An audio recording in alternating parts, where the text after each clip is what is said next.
America. We've got one party of traitors and we've got one party of cowards. Former DC Metropolitan Police Officer Michael Fanone defended the nation's capital during the January 6th insurrection. He was savagely beaten by a rioting mob. Today, 5 years later, Fanone is defending democracy and delivering a blunt message to Republicans and Democrats. Michael Fanone, welcome to Sunday Square Off. It's an honor to have you. Thank you for having me on. I do want to mention that Michael Fanone is also the author of the New York Times bestseller, Hold the Line, The Insurrection and One Cop's Battle for America's Soul. Now, you nearly lost your life during the insurrection. I did. You did. Give us a status report. How are you feeling today? How are you physically? I mean, I'm fortunate. I was able to make a full recovery from the physical injuries that I sustained. I suffered a traumatic brain injury. It was actually the 7th of my law enforcement career. And I also suffered a heart attack. And that was a direct result of the beating that I sustained at the Capitol on January 6th. The psychological trauma of that day took a little bit more time to resolve. But I think, what I'm dealing with today is just, this feeling of betrayal by my country, in that I went to the Capitol on January 6th. I was doing my job as a police officer that day. I fought to defend myself, my colleagues, and democracy, only to have Americans return the same person that incited, instigated, and funded that insurrection to office. And give folks a little background. You're a DC Metropolitan cop. You were not a Capitol police officer at the time, correct? Yeah, I know it can get confusing. There's like 72 law enforcement agencies in Washington, D.C., but the traditional law enforcement agency is the DC Metropolitan Police Department, which is where I worked at the time. And you were a street cop for how many years? 20 years. 20 years. I worked narcotics. My entire career was spent in working violent crime and narcotics trafficking cases. And one of the ironies of what happened is that you voted for Trump. I did in 2016. What was your thinking then?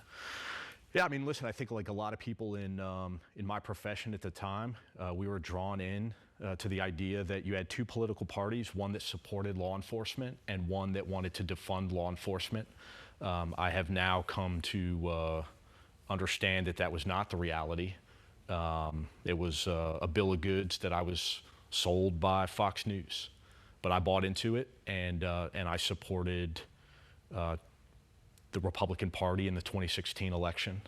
I probably won't support the Republican Party anytime soon going forward, but I have made it my mission in life to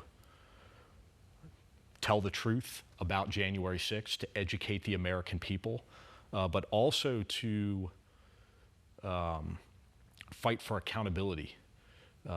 Unfortunately, lawmakers, we've seen on both sides of the political aisle, have dragged their feet or simply capitulated to the administration altogether and refused to hold them accountable for their crimes. And so I'm here to remind our politicians and our political candidates that the accountability matters to the American people and it matters to our democracy. You talked about betrayal a minute ago. This past week, we learned the Department of Justice has filed to dismiss the seditious conspiracy convictions for the founder of the Oath Keepers, for leaders of the Proud Boys, who really were the architects of much of what happened on January 6th. As a result of dismissals, they're also likely to get cash payments from American taxpayers. Your response? I mean, that's what the American people voted for. I mean, this shouldn't come as a surprise to anybody. When Donald Trump announced his candidacy from Waco, Texas, which, by the way, I've been to Waco, Texas, not a whole hell of a lot happened in Waco, Texas, other than, there was a standoff between law enforcement officers and a armed militia group in which a lot of law enforcement officers lost their lives. But that's where Donald Trump chose to announce his candidacy for re-election. And in that speech, he promised to pardon all of the patriots from January 6th. So this is just the final chapter in that book, so to speak, in which Donald Trump has absolved all of those individuals who planned and orchestrated the events of January 6th at the Capitol from any criminal responsibility. You talk in your book and speaking engagements as well as about the threats you face. You continue to face threats. Every day. It's become a part of my daily life. And does this amp it up when you have these two guys out free? I would imagine so. Haven't checked my voicemail recently, but yeah, I mean, every time I do an interview, every time I engage with the public, every time something happens that is newsworthy or noteworthy surrounding January 6th, I see a spike in death threats against me and members of my family. Let's switch to politics. You were in town to speak to Maricopa County Democrats, a big dinner. You may have some other speaking engagements here. Looking at the national level, we heard you call Republicans traitors, Democrats cowards. Who do you see at the national level that doesn't fit that mold? I mean, listen, there's a handful of individuals who I think are meeting this moment. But by and large, the two major political parties that we have in this country have failed the American people. And this ain't the first time.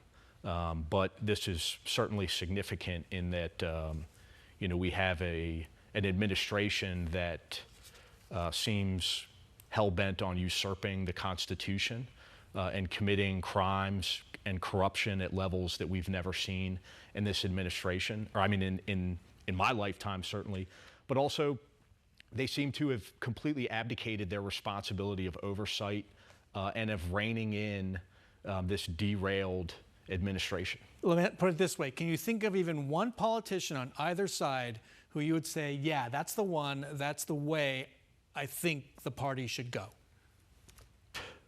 One name. No. No. No.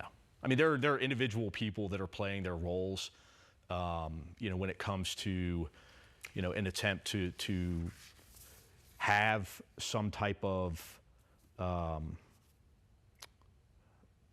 accountability for what happened on January 6th. Have to end it there. We could keep going, though. Michael Fanone, thank you so much for joining us. Yes, sir. Thank you. That's our show for this week. Thanks very much to all of our guests. Thank you so much for joining us. See you back here next weekend for another round of Sunday Square Off.